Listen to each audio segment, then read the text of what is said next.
그렇다라는 것은 중국에서는 1차적으로 데이터, 클라우드, 5G 기반의 투자가 대대적으로 나올 가능성이 높다.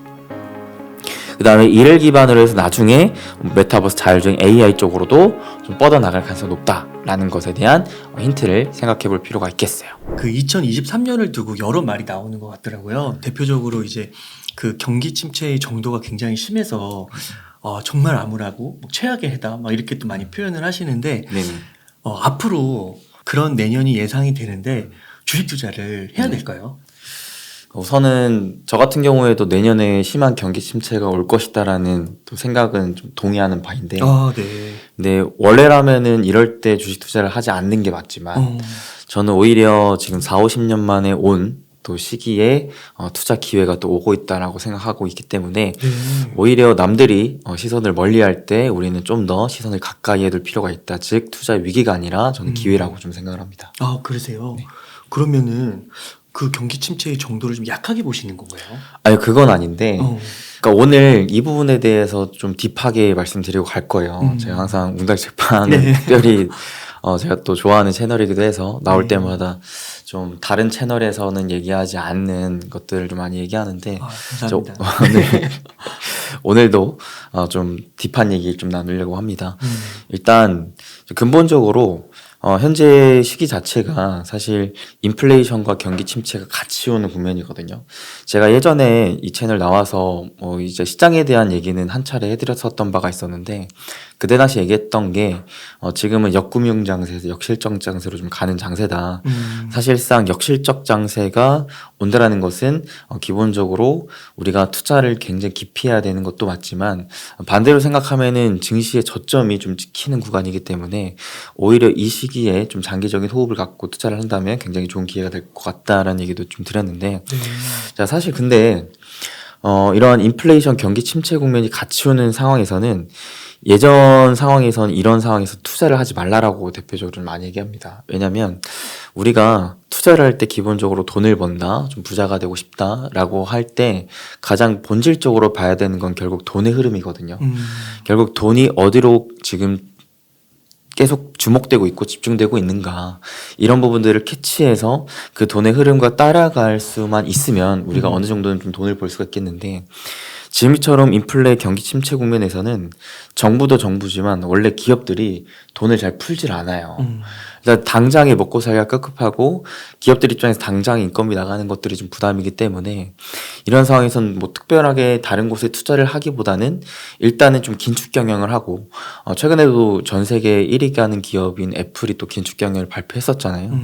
이런 부분들 때문에 사실 일반적인 개인 투자자들 입장에서도 아니 정부와 이 기관들도 투자를 꺼려하는데 일반적인 개인이 어떻게 투자하겠어? 라는 생각을 가지면서 사실 쉽사리 투자하기가 어려운 국면이 바로 이런 시기인데 근데 지금은 또 다른 게 뭐냐면 과거와 달리 이렇게 인플레 경기 침체 국면임에도 불구하고 국가와 기업들은 오히려 투자를 더 넓히고 있는 상황이라는 겁니다. 그거에 대해서 좀 더 얘기를 드리고 싶어요. 왜 그러냐? 일단 기본적으로 지금은 4, 50년 만에 찾아온 탈세계화 국면이기 때문에 그렇습니다. 정부들이 지금은 돈을 쓸 때가 아니라 금리를 올리고 최대한 사람들의 돈을 쓰는 것들을 방어하고 긴축하고 우리가 다음을 도모해야 될 때야 라는 식으로 계속 방어만 하고 갖추고만 있는 게 아니라 지금은 이렇게 계속 그냥 지키고만 있다가는 다 죽겠다. 왜냐면 이미 러시아 전쟁이 터진 마당에 이제 미국과 중국을 중심으로 한 패권 전쟁이 더욱 심화되고 있는 상황이거든요. 이런 상황에서 일단 전 세계적으로 지금 각 국의 안보와 경제를 지키기 위해서 좀 돈이 대규모로 투자되고 있고 쓰여지고 있다라는 움직임을 우리는 좀 알고 계셔야 될 것 같습니다. 자, 그래서 저는 오늘 이 시간에는 제가 예전부터 투자를 할 때 저는 공부를 어떠한 관점으로 많이 했었냐면 돈의 흐름을 우리가 봐야 되는데 1차적으로 그 작은 돈보다는 큰 돈을 보는 게 우리 입장에서는 좋잖아요. 그래서 과연 전 세계적으로 봤을 때 큰 돈의 흐름은 누가 움직이느냐 이런 것들을 볼 때 첫 번째는 국가 주도적이었고 두 번째는 기업 주도적이었는데 첫 번째 국가 위주로 일단 이 시간에서 설명을 드릴게요. 그래서 만약에 시간적인 여유가 된다면 또 기업적인 부분도 하겠지만 너무 많은 내용을 또 하다 보면 여러분들 머릿속에 또 과부하가 있기 때문에 일단 오늘은 국가주도의 투자 움직임이 좀 주목해 보도록 하겠습니다. 자, 그럼 일단 탈세가에 따라서 각 국가들이 자국의 안보와 경제를 지키기 위해서 지금 투자를 하고 있다라고 했는데, 자, 그렇다면 이런 국가들 어떤 국가가 대표적이느냐? 첫 번째로 전 세계에서 여러분들 돈이 가장 많은 국가가 어느 국가일까요? 미국이요. 그렇죠. 네. 경제 제1위 국가가 계속해서 미국이고 지금 2위가 중국이기 때문에 일단 여러분들이 내가 무언가 투자로 사업으로 돈을 벌겠다 생각을 하시면 일단 지금 미국과 중국은 뭘 하고 있는지를 지켜볼 필요가 있어요. 첫 번째 미국을 한번 바라보겠습니다. 자, 미국은 일단 두 가지 측면에 대한 돈을 엄청나게 쓰고 있는데, 첫 번째는 정부가 기업들에게 정책적으로 투자를 유도하는 측면이에요. 우리가 이런 방향으로 가야 되는데 기업들아 너네가 이쪽으로 좀 더 밀어줬으면 좋겠어. 너네가 이쪽으로 투자를 해줬으면 좋겠어. 우리가 정책적으로 밀어줄게 라고 하는 방안이고, 자, 이 방안은 올해 미국의 이제 주요 정책적인 발표가 어떠한 법안에 의해서 좀 나오게 됐느냐 이런 부분들을 볼 때 우리가 좀 직간접적으로 느낄 수가 있었는데, 대표적인 정책이 발표가 됐었던 게 크게 세 가지였어요. 인프라 고용 측면, 그 다음에 반도체, 그 다음에 세 번째가 여러분들 최근에 많이들 알고 계시는 IRA, 인플레 감축 법안입니다. 야, 이 세 가지의 공통 분모를 한번 쫙 뽑아내봤거든요. 과연 미국은 뭐 때문에 이렇게 정책적으로 지원을 해주느냐? 가장 우선시가 바로 첨단 과학기술이었습니다. 이제 반도체를 포함한. 그 다음에 두 번째가 IRA 측면에서 조금 더 딥하게 들어갔더니 전기차와 친환경 국면이었구나. 이게 왜 그런가 봤더니 미국은 여전히 패권 전쟁을 하고 있었다. 사실 이 법안들, 특히나 IRA 법안이 통과가 됐을 때 주요 또 고대인 골자가 뭐였었냐면 탈중국화라는 거였어요. 탈중국화. 지금 미국과 중국은 알게 모르게 정말 큰 패권 전쟁을 벌이고 있는 현재 시점인데, 이런 상황에서 미국은 어떻게든 중국을 죽이려고 하는 상황이란 말이죠. 과거에 소련을 죽였던 것처럼, 일본을 죽였던 것처럼. 근데 그때 당시에도 미국은 가장 우선시 뭘로 죽였었냐면 압도적인 기술력, 과학기술력으로 이 기술 경쟁에서의 패권을 가져가면서 소련과 일본을 좀 찍어 눌렀었습니다. 지금도 마찬가지예요. 중국을 찍어 누르는 데 있어서 그 압도적인 첨단 과학 기술을 기반으로 좀 찍어 누르고 있는 국면인데, 대표적인 게 반도체죠. 지금 앞으로 우리가 4차 산업으로 향해 갈 때 있어서 반도체는 4차 산업의 쌀이라고도 불리우는 만큼 없어서는 안 될 존재예요. 근데 그 반도체에 있어서 미국은 대다수의 설계 업체들을 갖고 있고, 그 다음에 미국과 협력하고 있는 대다수의 국가들이 대만, 우리나라 생산 기반을 다 갖고 있다 보니까 말하는 거죠. 너네 중국이랑 놀지 마.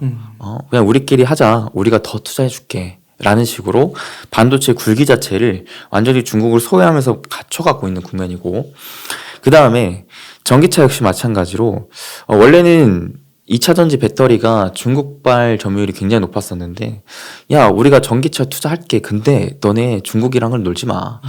중국 쪽에서 만들어낸 부품 소재 가지고 만든 업체한테는 우리가 보조금 세제 혜택 지원 안 해줄 거야.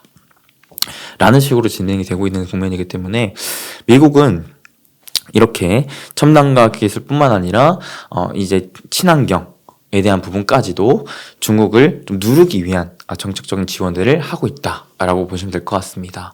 자, 그 다음에 정부가 직접적으로 이제 주도적인 투자를 하는 방향이에요.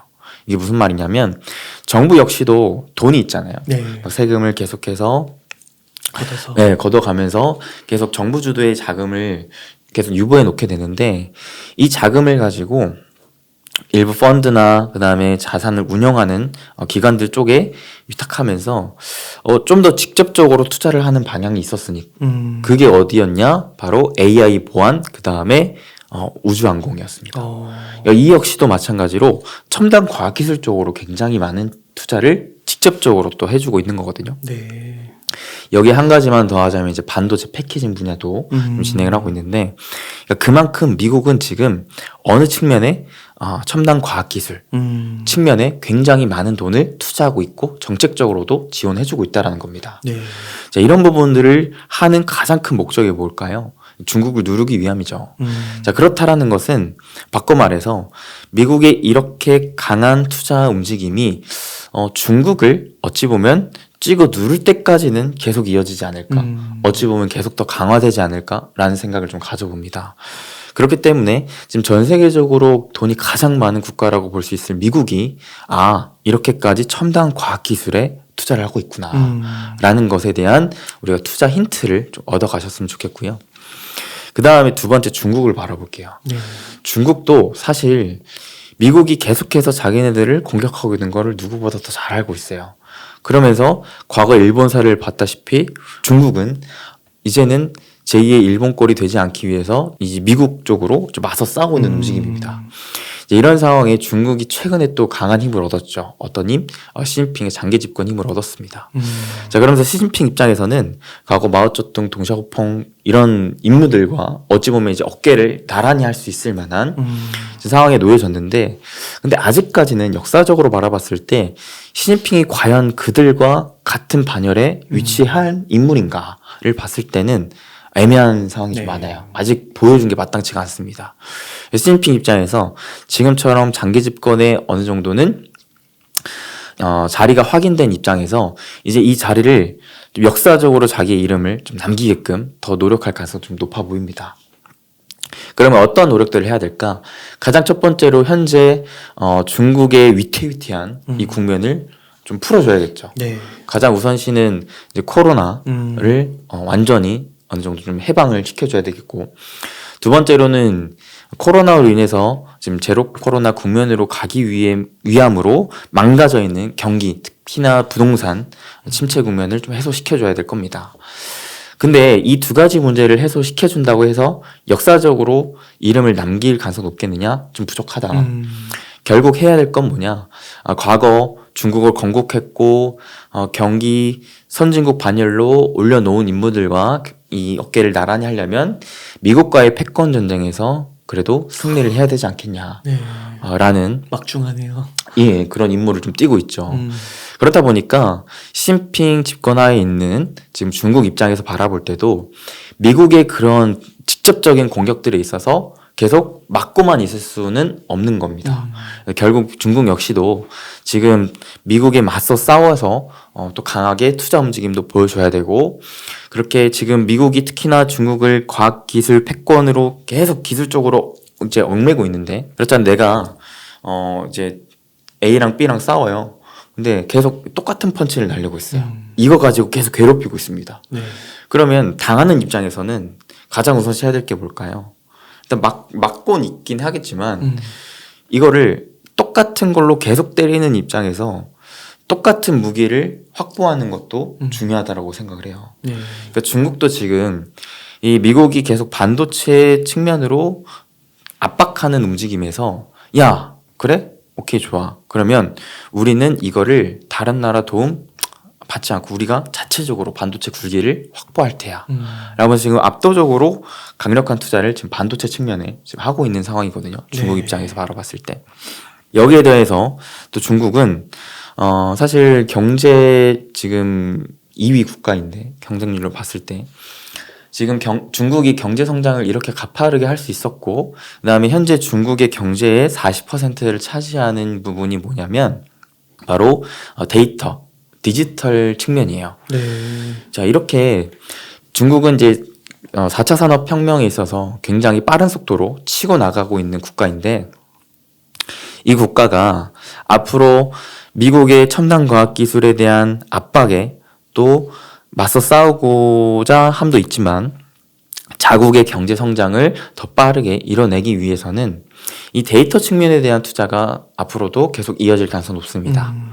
자, 그러면서 중국이 지금 막대한 돈들을 새로운 프로젝트, 동수서산 프로젝트로 쓰려고 하는 지금 계획을 잡고 있는데, 이게 뭐냐면 중국이 사실 북경을 중심으로 해서 이 동쪽 지역 위주의 데이터 투자들이 계속 나왔었단 말이죠.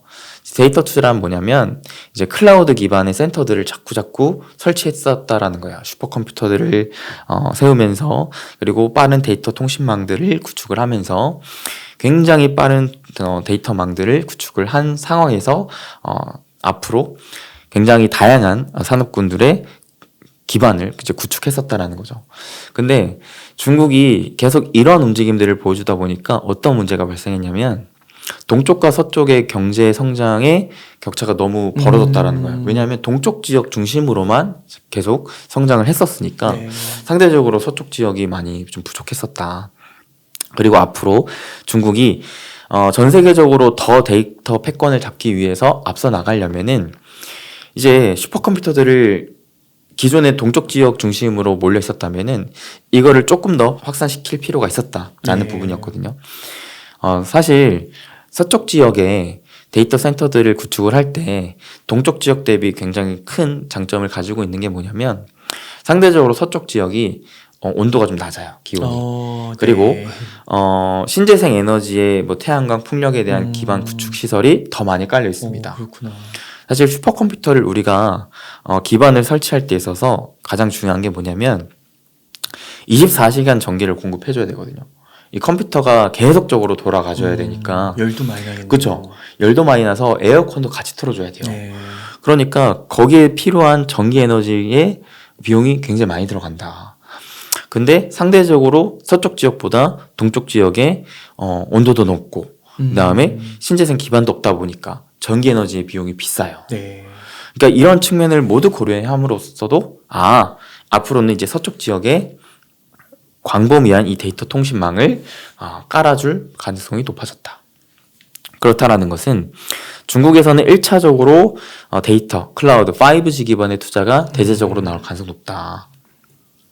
그 다음에 이를 기반으로 해서 나중에 메타버스 자율주행 AI 쪽으로도 좀 뻗어나갈 가능성이 높다라는 것에 대한 힌트를 생각해 볼 필요가 있겠어요.